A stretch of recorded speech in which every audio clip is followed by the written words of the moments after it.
When we think about heaven on earth, it might help to remember that we are already a part of heaven if we are disciples of Jesus. God's word doesn't tell us a whole lot about what happens right after we die, but it says a lot about how we live right now, as well as our long-term future hope of eternity with God. The book of Revelation tells us a bit about what heaven will be like. God revealed some things to John, which he wrote down, trying to describe the indescribable. God revealed to John that one day there will be a new heaven and new earth. There will be no more death or crying or pain. Let's read Revelation chapter 21, verses 5-7. He who was seated on the throne said, "I am making everything new." Then he said, "Write this down, for these words are trustworthy and true." He said to me, "It is done.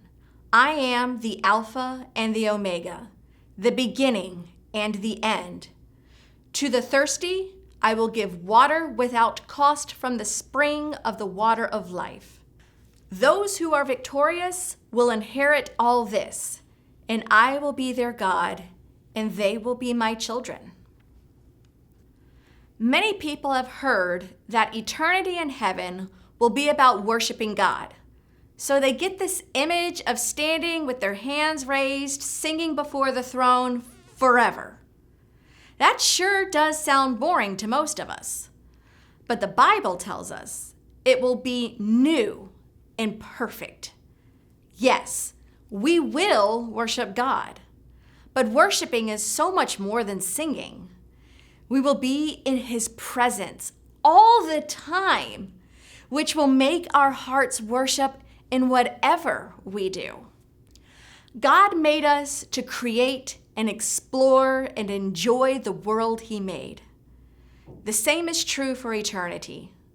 The difference is that His creation will be new and perfect. We will experience earth and heaven combined in a way that we can't even begin to describe now. One theologian puts it this way: imagine the most beautiful sunset you have ever seen, set in the most beautiful scenery. Imagine the most stunning birdsong you have ever heard. Imagine the most delicate flower, the most spectacular mountain. These are all just long-range signposts pointing to the unimaginable beauty of the new creation. The Bible is the ultimate love story. It is the true story of God's plan for creation, the breaking of that plan because of sin, Jesus bringing a way to fix the brokenness, and God's plan for the renewal of all creation. The book of Revelation gives us a glimpse into that future renewal. But we still live right here in the middle of the story. As followers of Jesus, we live in heaven on earth. How do we do that practically? One word: holiness. After learning about heaven and hell, many people might get stuck on hell. There are so many questions about such an awful truth. But Jesus didn't talk about hell so that we would dwell on the subject. He talked about it so that we would live His way, so that we would live holy lives. Living holy in a fallen world is what God's reversed economy is all about. We serve others, love the unlovable, and share the good news with the lost. We share the goodness of God and His promises with the hopeless. Here's just one of those promises. Let's read Lamentations 3, verses 22 and 23. The steadfast love of the Lord never ceases. His mercies never come to an end. They are new every morning. Great is your faithfulness. These verses remind us that God has new mercy and faithfulness for us every morning.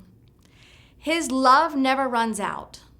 We can rejoice in God's creation today even though it's broken because of sin. We can see glimpses of the beauty he has intended right now, knowing he will one day make all things new.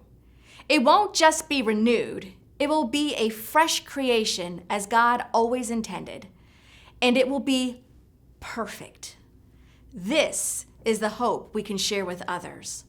And sharing this hope brings a little more heaven to earth.